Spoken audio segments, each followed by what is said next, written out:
नमस्कार देवियों, सज्जनों और सर्वप्रिय छात्रों, आप सबका हार्दिक अभिनंदन है। योग के बारे में हमारे शास्त्रों में अनेक सुभाषित कहे गए हैं। अनेक सुभाषित है।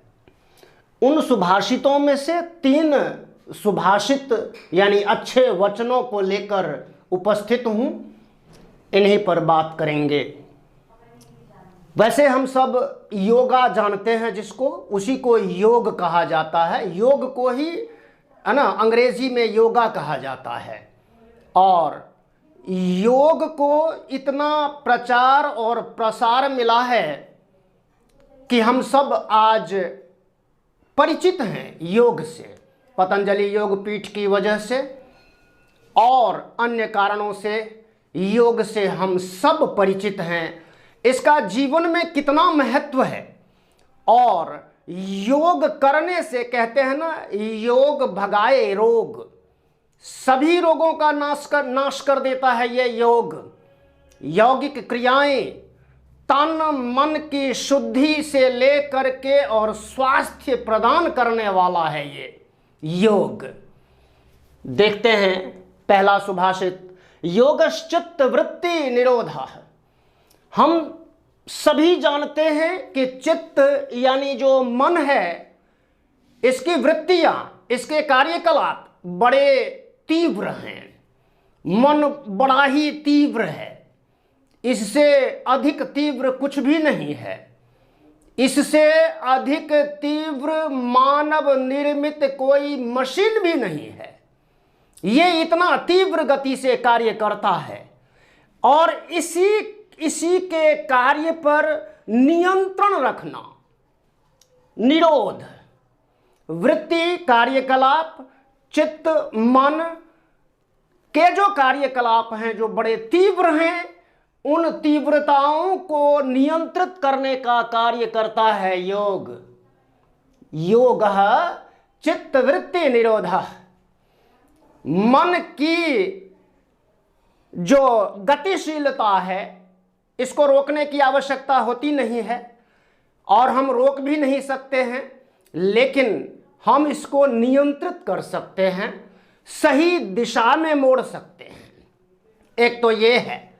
और दूसरा है जो गीता का है, और योगः कर्मसु कौशलम। कर्मसु, कार्यों में हम जो भी कार्यकलाप करते हैं, उन सभी में जो हमारी कुशलता है वही योग है। योगः कर्मसु कौशलम। तीसरा है समत्वम योग मुच्यते। सभी में जो समानता का भाव है वही योग है। और एक और है, आदर्श वाक्य है LIC का, लाइफ इंश्योरेंस ऑफ इंडिया का, योगः योगक्षेमं वहाम्यहम्। योगक्षेम, योगक्षेम का मतलब है कि मनुष्य जीवन में जो भी अर्जित करता है, योग करता है, जोड़ता है। योग का साधारण अर्थ है, युज धातु से ये बना हुआ है, जिसका अर्थ होता है जोड़ना या जुड़ना। जो भी मनुष्य कमाई करके जोड़ता है ना, वो कल्याणकारी होता है जीवन के लिए, भविष्य के लिए।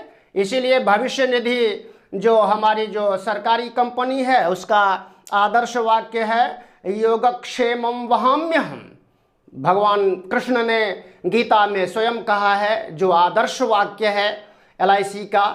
तो ये जो योग है, और गणित की भाषा में अगर देखें तो योग का मतलब होता है कुल, यानी टोटल। और एक होता है मनोयोग। मनोयोग छात्रों के लिए बहुत आवश्यक है। ये सारी ही सभी आयु वर्ग के लोगों के लिए, स्त्री पुरुष आबाल वृद्ध, सब के लिए ये फायदेमंद तो है ही, लेकिन एक शब्द है मनोयोग। ये छात्रों के लिए बहुत आवश्यक है ना। मन को योग करना मतलब जोड़ना, दीवारों या अन्य चीजों से नहीं, पढ़ाई से जोड़ना, अपने कार्यों से जोड़ना ही योग है। इस योग को जिसने जितने मनोयोग के साथ अपनाया उसका जीवन उतना ही सफल है। हम देखते हैं सफल और विफल लोगों में अंतर क्या है। वो अपने अपने मन को एक निश्चित दिशा में जोड़कर रखते हैं, अपने कार्यों से जोड़कर रखते हैं, अपने व्यापार से जोड़कर रखते हैं और कामयाब होते चले जाते हैं, शिखर पर चढ़ते चले जाते हैं। ये योग है, योग के कारण ही है। तन मन स्वस्थ रखना, आजकल वैसे भी कोरोना काल है तो योग और मेडिटेशन, योग और ध्यान का विशेष महत्व सदा सर्वदा से रहा है। इन बातों पर आज दुनिया भर के तमाम वैज्ञानिक एक मत हैं कि योग का जीवन में बड़ा ही महत्व है। इसीलिए शिक्षा पॉइंट सबसे अपील करता है कि सभी थोड़ा बहुत योग को अपनाएं, स्वस्थ जीवन की ओर बढ़ें और बीमारियों से लड़ने की जो क्षमता है उसको अपने आप में विकसित करें। ये बाहर से नहीं आता है, ये अंदरूनी शक्ति है, हमारी मानसिक शक्ति है। इस मानसिक शक्ति को पहचानने की आवश्यकता है, यही योग है। कुछ क्रियाएं कर लेना और इधर प्राणायाम करना ही योग नहीं है, वो तो एक आसन है, वो एक क्रिया है। योग का वास्तविक जो तात्पर्य है, उसका जो संबंध है वो हमारे मनोजगत से है। मनोजगत में चलने वाली क्रियाएं जो हैं वो अगर सही दिशा में जुड़ी हुई रहती हैं, अपने कार्य व्यापार में लगी हुई रहती हैं, तो हमारा जीवन धन्य होता है, हमारा जीवन सफल होता है। हम जिसे कहते हैं ना सफल जीवन, सफल जीवन कोई बहुत बहुत बड़ी बात नहीं है, ये साधारण सी बात है। साधारण बातों को हम छोड़ दें तो हम साधारण से भी नीचे चले जाएंगे। इसीलिए हम इन चीज़ों को अपनी ध्यानावस्था में लाएं कि वास्तव में योग क्या है, कभी ध्यान क्या है। ध्यान कहते हैं ना, ध्यान जब आंखें बंद करते हैं किसी एक खास चीज पर उसको केंद्रित करते हैं तो वो भी योग है।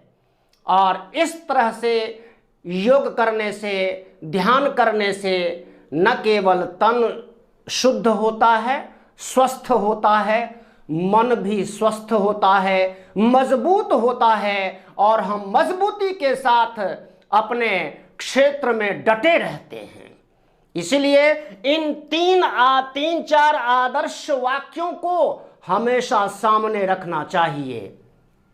चित्त मन में चलने वाली हलचलों को नियंत्रित करने के लिए हम अपने आप में योग कर सकते हैं और योग में हम 24/7 हो सकते हैं।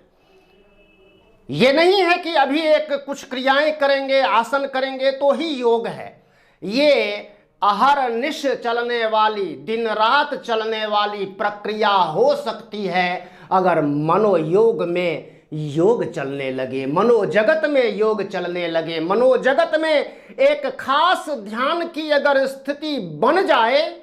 ध्यान की स्थिति कैसे बन सकती है? अपने आप के मन को एक खास दिशा में ही रखना है।